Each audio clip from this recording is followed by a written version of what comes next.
Hey friends, it's Julie. Welcome back to Row & Co Farms.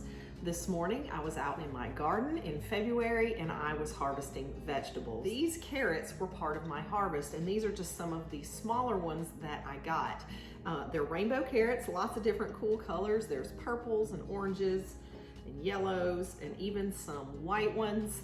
But I thought we would ferment these carrots in this little half-gallon jar because it's a quick way to preserve some of your food and a quick way to have something on hand that you can just grab and eat. So this will be similar to eating like pickles, but instead they're gonna be fermented, and we'll add a few spices to them. We're not gonna add any spices. We're gonna add ginger, and we're gonna add garlic cloves and some salt. And that's gonna be it. And then we're gonna let this sit on our counter for several days so that it can ferment, and then we'll stick it in the fridge and we'll have a really enjoyable snack whenever we want one. So this is really simple. I did give these a good wash to make sure we got any big dirt off of them because they were straight out of the garden this morning. I clipped them, I took the tops off, all that kind of stuff. And now we're just going to put these into our container. First, we're gonna add the garlic cloves. And I'm gonna keep this really simple. I'm just gonna take whatever's on here. I think this is like 5 or 6 cloves.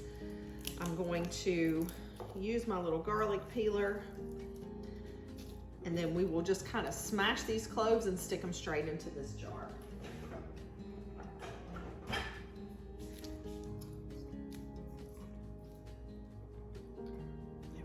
So I love this little garlic peeler. I know you guys have seen it before, but I use it all the time. I'll leave a link for it down below. It's a really cheap little way to peel your garlic.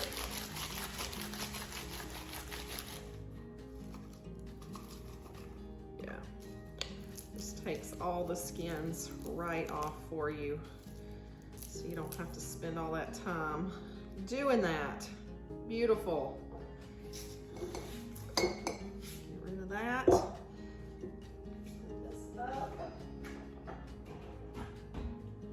Okay, so what I need to do now is just kind of smash these a little bit like that, just so they kind of release some of their flavor.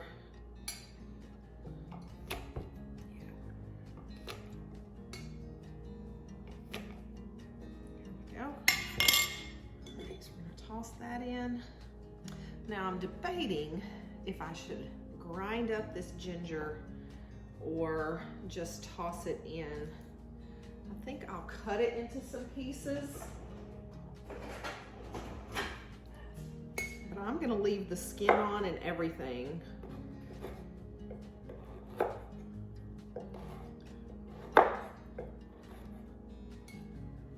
We'll do it just like that. I think the ferment will benefit from leaving the skin on.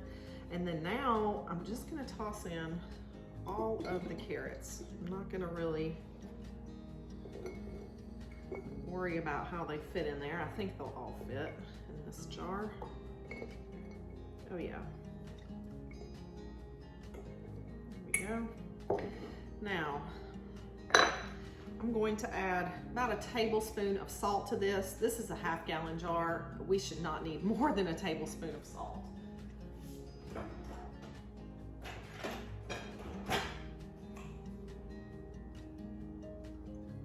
we go. And now we'll just add water to this.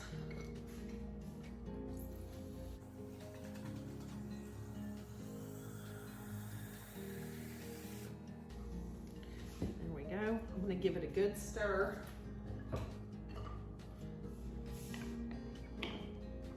Just to help get my salt really dissolved. I probably should have dissolved my salt brine first, but I didn't, and it'll probably be fine. If it doesn't turn out, I'll know why, but I feel pretty good about it. I think it'll be okay. All right, so we've got everything in there. See, some of our garlic is mixed up in there now. The ginger is mixed around.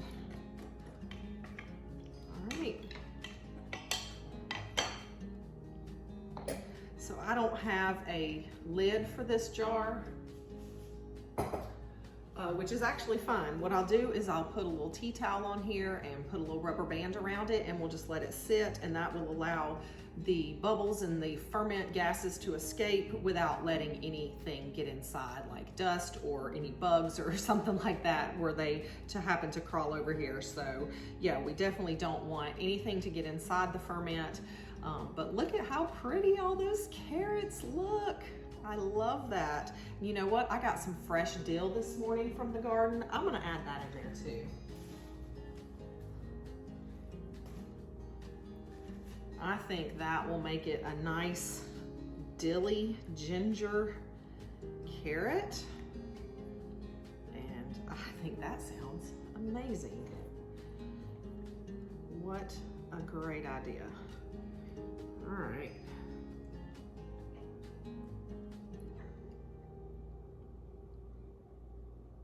I wonder if I need more. I have a little more.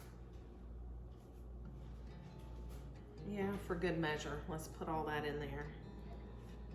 I wonder if I should get some carrots on the top of it.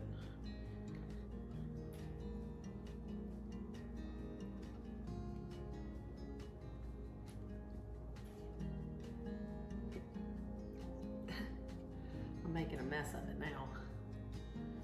There we go. All right. Oh, I cannot wait to see this in a few days. It's gonna smell so good when it ferments. I love how these get nice and sour when they ferment. That is beautiful. All right, I cannot wait to see what this looks like. Let me go get my other things that I need, my rubber band and my tea towel.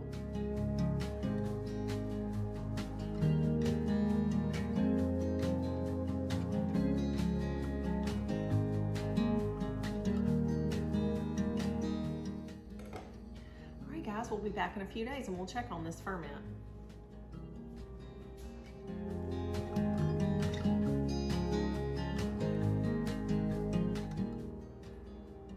Hey friends, let's do a follow-up on our rainbow carrot ferment.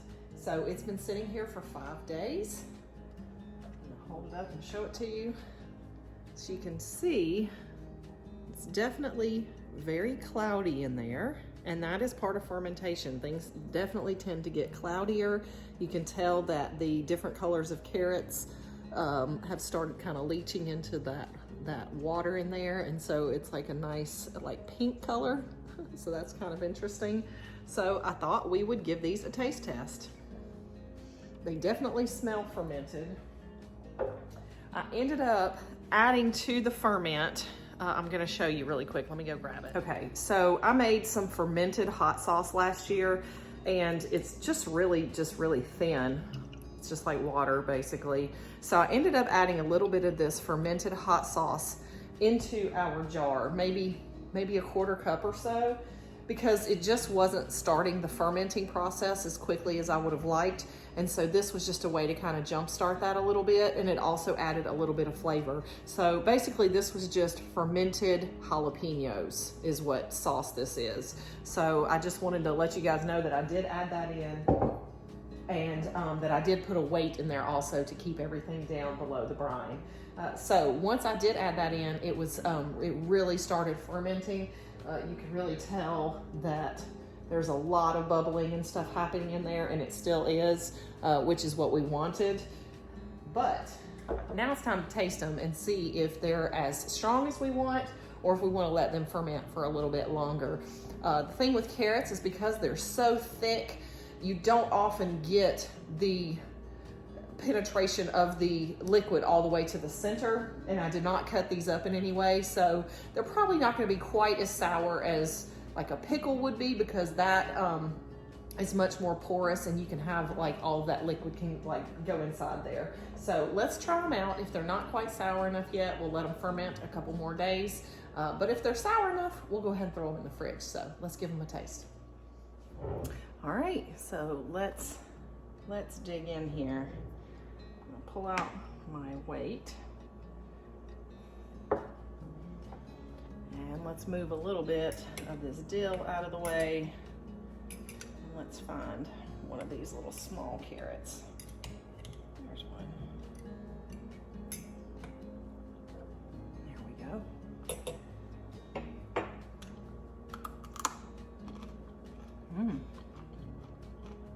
still crunchy.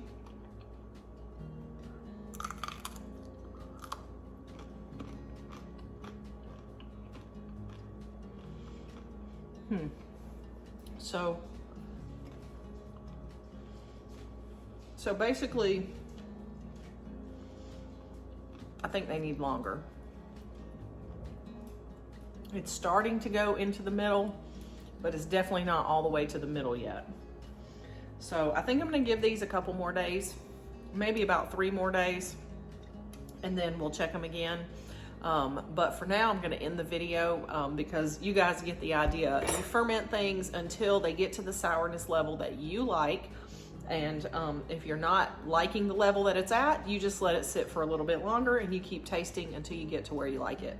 And then you put it in the fridge, and that slows down that fermentation process. It will still continue to develop that flavor, but not nearly as quickly as it does when it's sitting out at room temperature. So yeah, I'm gonna let it go a couple more days, but we'll end the video here so you guys get the idea. You can do this yourself. Just go ahead and get started with your ferment and then let it go as long as you want it to until it gets to the taste that you like. So, all right guys, I had another fun time today sharing this recipe with you, and I can't wait to see you next time here at Row & Co Farms. I'll leave links down below for the recipe for the fermented carrots. It's really, really simple, and you guys should definitely try it at home.